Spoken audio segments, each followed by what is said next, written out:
이제 다음 순서는요. 위기 인류에 내재된 협력의 스위치를 켜라라는 주제로 유럽 대한 언론이죠. 드 코레스폰던트의 창립 멤버이자 기자로 활동 중인 분이십니다.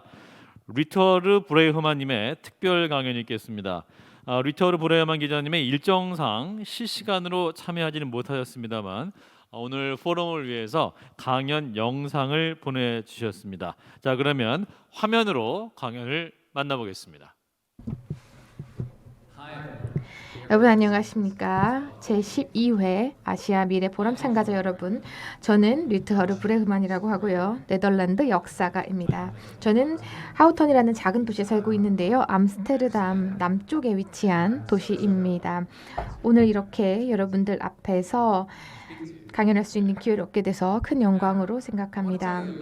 저는 최근 저의 프로젝트인 휴먼카인드라는 책에 대해서 말씀드리겠습니다. 지금 보시는 것이 영문판이고요. 여기 보시는 것이 한국어판입니다. 굉장히 멋진데요. 물론 제가 한국어에 능통하지 못해서 이해는 못하지만 번역가께서 훌륭하게 번역을 해주셨을 거라고 생각합니다. 이 책은 얼핏 보면 굉장히 간단한 그런 아이디어에 대해서 얘기를 하고 있는데요. 바로 본질적으로 대부분의 사람들이 매우 사실 선하다는 그런 얘기를 하고 있습니다. 인간이라는 하나의 종으로서 우리는 서로 돕고 협력하도록 진화했습니다. 그리고 사실은 이것이 인간이라는 종이 가진 초능력 같은 강력한 힘이라고 생각합니다. 그 이야기 하려고 책 한 권을 썼냐라고 생각하실 수도 있는데요. 네, 맞습니다. 그리고 그렇게 해야만 했다고 생각합니다. 왜냐하면 그 이유는 특히 서구 문화에 굉장히 오래된 통념이 자리 잡고 있기 때문인데요. 바로 인간은 이기적이고 우리가 소위 문명이라고 부르는 것은 얇은 껍데기에 불과하다는 그런 통념입니다. 문명의 밑바닥에는 날것의 인간 본성이 있고 인간은 그저 이기적이고 심지어 악한 괴물이라는 것입니다. 껍데기 이론이라고 불리는 이 이론은 오래전부터 전해 내려온 것입니다. 서구 역사 아주 뿌리 깊게 박혀 있는데요. 고대 그리스까지 거슬러 올라가고 우리 모두는 본질적으로 죄인이라고 말한 초기 기독교 교부성 아우구스티누스까지 거슬러 올라갑니다. 영향력이 굉장히 컸던 17, 18세기 계몽주의 사상가들에게도 이러한 생각을 엿볼 수 있습니다. 미국의 건국의 아버지들도 마찬가지입니다. 건국의 아버지 중 한 명인 존 애덤스는 할 수만 있다면 모든 인간은 폭군이 될 것이다라는 제목으로 글을 쓴 적도 있습니다. 또한 19세기 사람들은 진화론과 더불어 자연에는 기본적으로 적자 생존의 과정이 있다고 생각했습니다. 즉 가장 악질인 사람들만 살아남게 된다고 생각한 것입니다. 가장 경쟁적이고 가장 공격적인 사람들, 이러한 사람들이 아마 승리해서 살아남을 거라고 생각한 것입니다. 소위 근대 자본주의 핵심에도 사람들은 그저 이기적이고 탐욕적일 뿐이라는 통념이 기저에 있습니다. 여러분이 아실 수도 있는 80년대 영화 한 편이 있는데요. 영화에서 주인공인 고든 게코는 탐욕은 좋은 것이라고 말합니다. 이것이 근대 자본주의 원동력이라는 것입니다. 그래서 서구 문화권에서는 반복적으로 계속해서 사람은 본질적으로 이기적이라는 관념이 되풀이됩니다. 제가 이 책을 쓴 이유는 이러한 생각이 완전히 틀렸다는 것을 보여주기 위해서입니다. 지난 몇십 년 동안 조용한 과학혁명이 진행되어 왔습니다. 다양한 학문에 종사하는 많은 과학자들이 인간의 본질, 인간이 종으로서 가진 본 모습에 대해 냉소적인 관점에서 훨씬 더 희망적인 관점으로 변해왔습니다. 이러한 현상은 심리학, 인류학, 사회학, 고고학에서조차 일어나고 있습니다. 제 책에는 비르초르흐라는 네덜란드의 의료 서비스 회사의 사례가 등장합니다. 2006년에 문을 열었는데요. 2개의 팀으로만 이루어진 작은 조직이었습니다. 이 회사는 경영진을 없앴습니다. 관리자가 필요하지 않다고 생각한 것입니다. 간호사들이 12명이나 13명의 팀으로 일하면서 스스로 결정할 수 있다고 생각했습니다. 어떻게 조직을 운영할 것인지, 어떤 추가적인 교육이 필요한지, 주간 일정을 어떻게 편성할지를 결정을 했고 인력 충원이 필요할 경우에 스스로 스카우팅을 하기도 했습니다. 정말 흥미로운 모델입니다. 유토피아적으로 들릴 수는 있지만 실제로 비르초르흐는 오늘날 네덜란드에서 가장 성공적인 의료 서비스 단체가 되었고요. 직원은 15,000명을 넘어섰습니다. 그들은 경쟁사들보다 저렴한 요금으로 보다 질 높은 의료 서비스를 제공하고 있습니다. 말하자면 윈윈 전략입니다. 간호사들에게는 선호하는 방식으로 업무를 수행할 자유가 주어지고요. 환자들은 그리고 세금을 부담하는 사람들은 더 적은 비용을 냅니다. 그리고 더 질이 높은 의료 서비스를 제공합니다. 이런 것을 보면 한 가지 궁금증이 드는데요. 우리가 다른 행동을 할 수가 있을까? 인간 본성에 대한 관점을 업데이트하면 어떤 일이 일어날까 하는 것입니다. 인간 본 모습에 대한 견해를 바꾼 순간 그것은 모든 것에 커다란 의미를 갖습니다. 회사, 학교, 심지어는 교도소를 조직하는 방식 그리고 민주주의를 실천하는 방식에도 영향을 미칩니다. 여기에는 믿을 수 없는 체제 전복적인 잠재력이 있습니다. 하지만 먼저 이것이 탐구해볼 가치가 있는 생각이라는 점에 대해서 좀 더 여러분에게 확신을 드리고자 합니다. 현대 심리학을 살펴보면 몇 가지 매우 흥미로운 점을 확인할 수 있는데요. 심리학의 오래된 이론 중에는 이런 게 있습니다. 긴급 상황이 발생할 때, 예를 들어서 누가 길에서 습격을 당했거나 물에 빠졌을 때 사람들은 서로를 돕거나 돌보지 않는다는 것입니다. 특히 현대 대도시에서는 더욱 그렇다는 이론이 있습니다. 이것은 방관자 효과로 불리는데요. 아마 들어보신 적 있을 겁니다. 많은 과학자들이 이에 대해서 연구를 했는데 주로 실험 연구를 했습니다. 즉 실험에서 5종의 인물들이 기본적으로 연극과 같은 그런 가짜의 상황을 만들어내는 실험이었습니다. 누군가 물에 빠지거나 공격을 받는 식으로 실험을 했고 그런 다음에 사람들이 실제 행동에 나서는지 서로 돕는지를 조사했습니다. 오랫동안 연구자들은 특히 주변에 다른 사람들이 많이 있을 때 사람들은 도움을 주지 않는다고 믿어왔습니다. 내 책임 아니야. 다른 사람이 개입해서 도와줄 거야. 내가 할 일이 아니야. 라는 식으로 생각한다고 믿어온 것입니다. 좀 비관적인 결론이었습니다. 특히 우리가 오늘날 살아가는 대도시에서 사람들은 기본적으로 혼자이고 도움이 필요할 때 낯선 사람들에게 기댈 수 없다는 의미이기 때문입니다. 솔직히 말씀드리자면 저도 오랫동안 이렇게 생각을 했습니다. 방관자 효과에 대해서는 저도 이전의 저술한 바가 있는데요.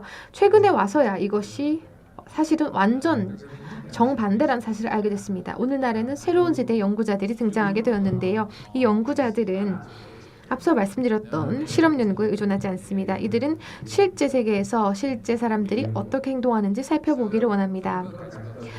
이번 책을 위해서 저는 마리 린데고르라는 연구자와 얘기를 나눴는데 덴마크의 심리학자입니다. 이분은 최근 굉장히 놀라운 연구 결과를 발표했는데요. 아메리칸 사이콜러지라는 이 분야의 최고 저널에 게재되기도 했습니다. 이 연구 결과는 CCTV 기록을 바탕으로 한 것인데요. 현대 도시에는 어디에나 카메라가 설치되어 있기 때문에 실험 연구보다 실제 사람들의 행동 방식을 연구하기 훨씬 더 나은 방법입니다. 이 연구에서 1000건 이상의 영상을 분석을 했는데 케이프타운, 덴마크의 코펜하겐, 런던, 암스테르담에서 온 영상이었습니다. 그래서 여러 가지 다른 곳에서 많은 증거를 분석한 것입니다. 그 결과 이 연구자는 전체 분석 건수 중 90%에서 사람들이 서로를 돕는다는 사실을 발견했습니다.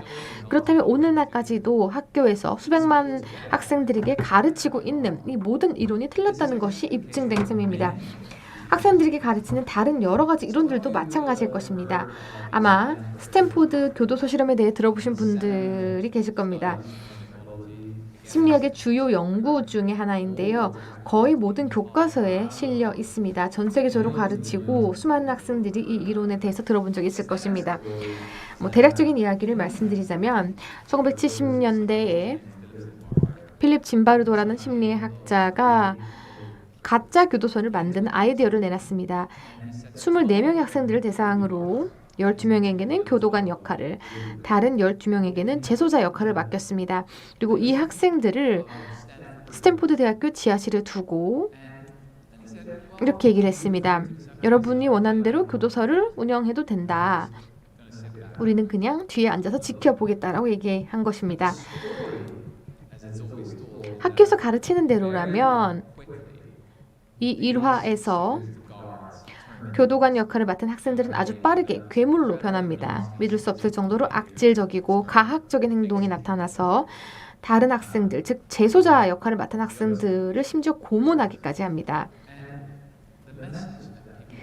사람들이 이 실험에서 얻은 교훈은 다시 한번 문명은 그저 껍데기일 뿐이다라는 것입니다. 사람들이 처한 상황을 약간만 바꿔서 이들에게 유니폼을 주고 선글라스를 주고 이런 가짜 감옥에 사람들을 넣어 놓으면 따뜻하고 친절했던 이 사람들이 굉장히 빠르게 괴물로 변할 수 있다는 것입니다. 이들 중 일부는 자칭 평화주의자라고 하는 그런 사람들이었는데 말입니다.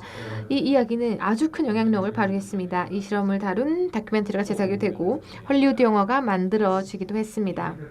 굉장히 널리 알려진 그런 얘기입니다. 하지만 이제 우리는 방관자 이론과 마찬가지로 이것이 완전히 틀렸다는 것을 알고 있습니다. 저는 사실은 이것이 거짓말이라고까지 말하고 싶습니다. 새로운 세대의 연구자들은 이 유명한 스탠포드 감옥 실험의 자료를 조사를 했는데요. 굉장히 유명한 실험이었기 때문에 조사를 했는데 이 교도관 역할을 맡은 학생들이 가능한 한 악질적이고 가학적으로 행동하라는 구체적인 지시를 받았다는 사실을 알게 되었는데요. 이 지시를 한 사람은 바로 연구자인 필립 짐바르도였습니다. 교도관 역할을 맡은 학생들 중에 다수가 그렇게 하고 싶지 않았다고 얘기를 했습니다. 우리도 이제는 알게 된 것이죠. 자신들의 본 모습이 그게 아니고 자신들이 마음대로 할 수 있었다면 함께 차를 마시거나 음악을 만들면서 좋은 시간을 보냈을 거라고 말했습니다. 하지만 연구자들은 이렇게 해야 한다. 왜냐하면 이런 연구 결과가 필요하기 때문이다 라고 주장했습니다. 이런 결과를 보여줘야 언론에 교도소는 끔찍한 곳이고 모든 것을 개혁해야 한다고 말할 수 있다는 것이었습니다. 그제서야 몇몇 학생들이 실험을 계속 진행하게 되었습니다. 이것은 우리가 오랫동안 들었던 것과는 완전히 다른 이야기입니다. 저는 사람들이 이러한 사실을 아는 것이 굉장히 중요하다고 생각합니다. 문제는 우리가 생각하는 것보다 인간이 본질적으로 더 협력적이라는 사실을 어떻게 설명하느냐 하는 것입니다. 가장 흥미로운 설명 중 하나는 진화 인류학과 생물학 분야에서 제시하고 있는데요. 과학자들은 아주 오랫동안 같은 질문을 던져왔습니다. 인간을 특별하게 만드는 것은 무엇인가? 우리가 가령 침팬지나 보노보와 구분되는 점은 무엇인가? 그리고 우리가 지구를 정복한 이유는 무엇인가? 왜 다른 동물이나 네안데르탈인이 아닌가 하는 것입니다. 네안데르탈인 같은 경우는 4만 년, 5만 년 전에 살았고 우리와 마찬가지로 인류종에 속했습니다.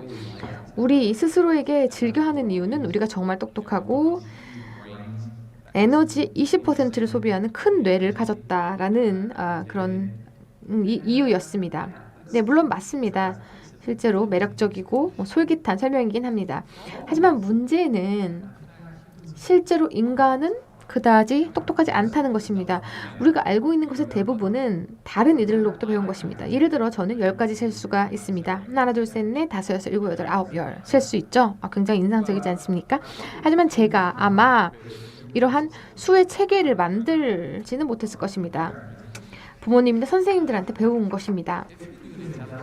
지능 검사를 해서 걸음마를 배우는 아이를 돼지나 침팬지와 경쟁시킨다면 사실은 동물이 이기는 경우가 많습니다. 인간이 매우 특별하다는 것은 그렇게 분명한 사실이 아닙니다.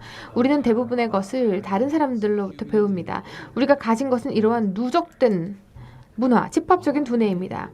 이 거대하고 집합적인 또한 사회적인 두뇌를 만들 수 있었던 요인은 무엇일까요? 오늘날 과학자들이 믿는 바에 따르면 그 답은 우리의 친절함 속에 있습니다. 생물학자들은 말 그대로 가장 친절한 자가 살아남다는 명제를 이야기하고 있습니다. 즉 수천 년 동안 사실은 가장 친절한 인간들이 가장 많은 자녀를 낳았고 따라서 다음 세대에 유전자를 물려줄 확률이 가장 높았다는 것을 의미합니다. 착한 사람이 1등을 한다는 것입니다. 만약에 여러분이 자기 중심적이고 오만한 사람으로 선사시대인 빙하기에 살고 있다고 상상해 보시기 바랍니다. 여러분은 오래 살아남지 못했을 것입니다. 사람들은 여러분을 좋아하지 않았을 것이고 집단에서 쫓겨나서 쓸쓸하게 죽었을 것입니다. 친구가 없었다면 여러분은 살아남을 수 없었을 것입니다. 친구는 여러분의 보험증권이었습니다. 아프거나 사냥이 시원치 않을 때 여러분에게 도움을 주는 친구에게 기대야 했을 것입니다. 그래서 친절함은 정말로 생존에 중요한 것이었습니다.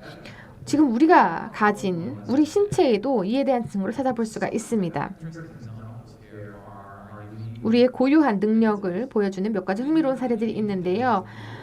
인간은 얼굴을 붉히는 고유한 능력을 가지고 있습니다. 전체 동물 중에 얼굴을 붉히는 유일한 동물이 인간입니다. 우리는 의지와 상관없이 신뢰를 형성하기 위해 종의 다른 구성원들에게 우리 감정을 드러내는 것입니다. 대단히 흥미로운 사실입니다.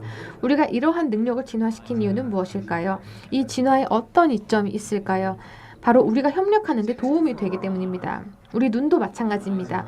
인간의 눈 역시 굉장히 특별합니다.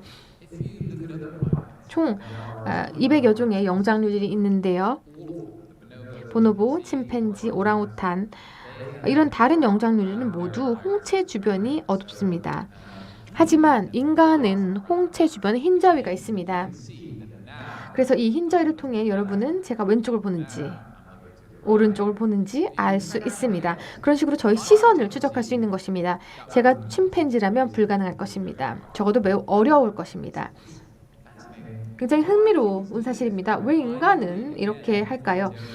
우리 의지와 상관없이 다른 구성원들에게 우리가 바라보는 방향을 알리게 진화되었을까요? 오늘날 생물학자들은 이 역시 신뢰를 형성하기 위한 것이라고 생각합니다.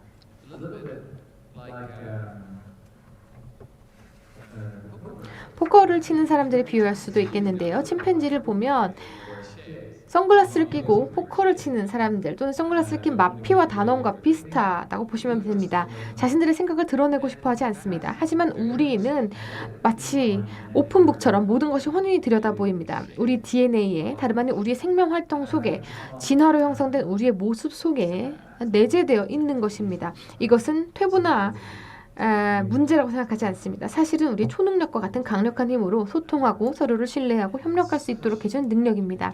그리고 이것은 우리가 자주 들었던 그런 이론이나 이야기와는 매우 다른 것입니다. 본질적으로 사람들은 공격적이고 악질적이라는 통념 그리고 다른 사람들과 경쟁하고 싶어한다는 통념과 매우 다른 것입니다. 현대 고고학에서도 매우 다른 양상이 나타나고 있는 것을 볼 수 있습니다. 제가 학교에 다닐 때 고고학은 과거 선사 시대에는 일종의 만인에 대한 전쟁이 계속되었고 원시인들이 살았던 시대였으며 믿을 수 없이 야만적으로 행동했다고 가르쳤습니다. 최근 들어 알려진 바로는 여러 고고학자들과 인류학자들도 이렇게 생각하고 있는데요. 전쟁이 매우 최근에 만들어진 것이라는 사실입니다. 전쟁은 사람들이 정착 생활을 시작하고 농업이 발명되면서 시작되었습니다. 하지만 그 전에 전쟁에 있었다는 증거는 정말 거의 없습니다. 예를 들면 동굴 벽화를 생각해 볼 수가 있는데 실제로 선사시대에 끔찍한 전쟁이 계속되었다면 과거 어느 시점에 위대한 예술가들이 전쟁을 묘사한 멋진 그림을 동굴 벽화에 남겼을 것입니다. 피카소가 스페인 내전 시기에 그린 게르니카 같은 그림처럼 말이죠. 선사시대에도 그런 그림이 있었을 텐데 결코 발견된 적이 없습니다. 수천 개의 동굴 벽화가 있지만 그 어떤 것도 전쟁을 묘사하고 있지 않습니다. 전쟁은 최근의 현상입니다. 그렇다면 이런 궁금증을 가질 수가 있는데요. 인간이 본질적으로 다정하고 친절한 존재라는 게 사실이라면 인간의 역사 속에 등장한 그 모든 끔찍한 일들을 어떻게 설명할 수 있느냐는 것입니다. 강제수 용소, 집단 학살 이런 것들을 어떻게 설명할 수 있을까요? 바로 이것이 저희 책과 프로젝트 전반에 걸쳐 있는 큰 질문입니다. 제 생각에 우리는 껍데기 이론, 즉 사람들은 본성상 악하거나 공격적일 뿐이라는 그런 개념을 버려야 합니다. 너무 단순하기 때문입니다. 우리는 인간의 잔혹한 행위에 대해서 훨씬 더 복잡하고 좀 촘촘한 설명을 할 필요가 있습니다. 우리가 한 가지 직면해야 하는 불편한 사실이 있는데요. 바로 사람들은 종종 충성이나 우정 또는 협력의 이름으로 가장 끔찍한 일을 자행할 수 있다는 것입니다. 인간은 다른 사람의 마음에 들고 싶어 합니다. 절박하게 한 집단의 일부가 되길 바라며 대체로 이것은 좋은 일입니다. 우리가 협력하는 데 도움을 주기 때문입니다. 하지만 여러분이 불의로 가득 찬 사회에 살아간다면 이것은 문제가 될 수 있습니다.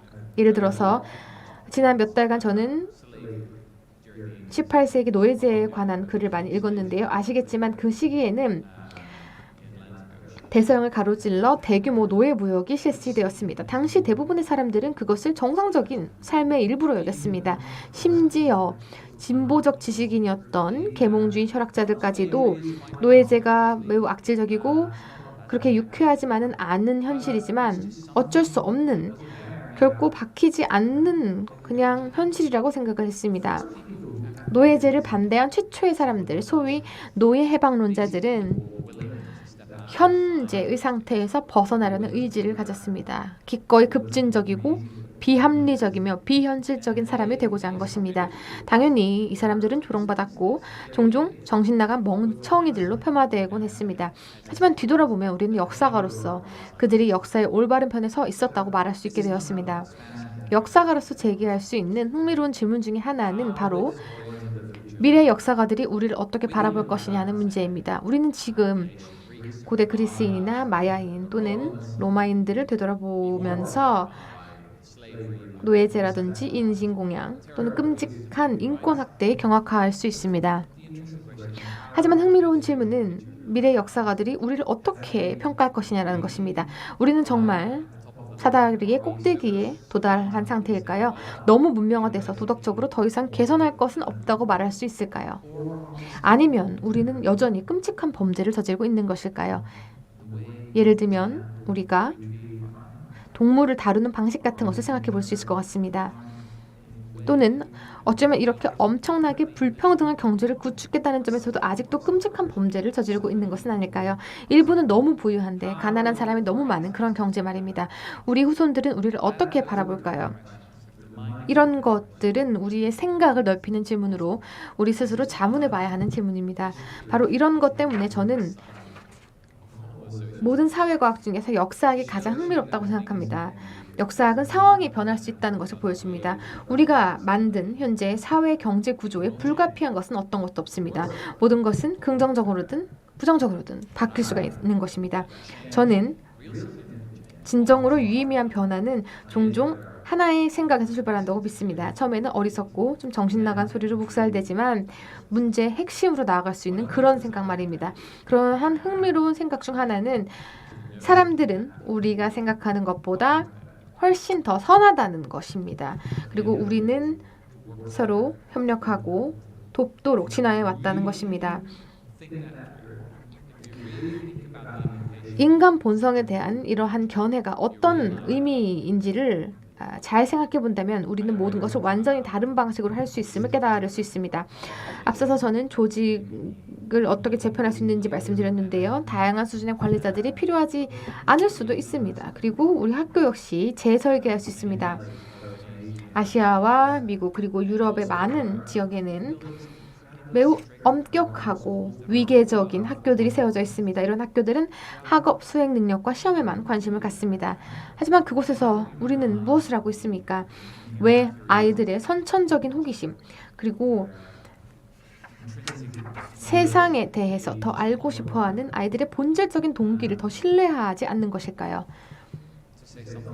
제 자신의 경험을 말씀드리자면 저는 살아가면서 매우 흥미롭고 똑똑한 사람들을 많이 만났습니다.